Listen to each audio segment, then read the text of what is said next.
लोक काय म्हणतात त्याला मी काही फार महत्त्व देत नाही। लोकांनी मला 5 वर्षासाठी खासदार केलं। मध्ये 2.5 वर्षाच्या काळामध्ये महाराष्ट्रामध्ये आमचं सरकार नव्हतं, दळभद्री सरकार होतं। त्या सरकारने एकही रुपयाचा निधी खासदार म्हणून मला दिलेला नाही। म्हणून राहिलेले 2.5 वर्षात जेव्हा आमचं सरकार आलं त्या नेत्यांच्या पाठीशी लागून मी हा निधी प्राप्त केलेला आहे। परत भारतीय जनता पक्षाचं सरकार येणार आहे, त्याच्यामुळे निवडणुकीचा वगैरे काही विषय निर्माण होणार नाही।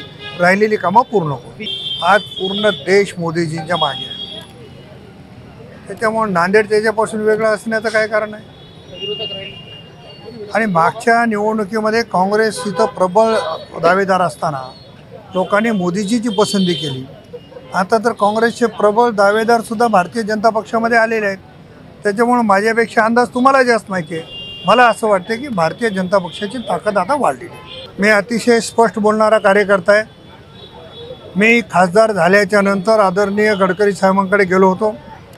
479 कोटी रुपयाचे ब्रिज मंजूर नांदेडमध्ये केलेले होते, परंतु राजकीय स्पर्धा, राजकीय रसिक आहेत, त्याच्यामुळे त्या ब्रिजचं काम आम्हाला करता आलं नाही। परंतु आता परत या ठिकाणी भारतीय जनता पक्षाचा खासदार आल्याच्या नंतर सरकारच्या पाठीमागे लागून नांदेडमध्ये ब्रिज उभा करण्याचं काम निश्चितपणाने केलं।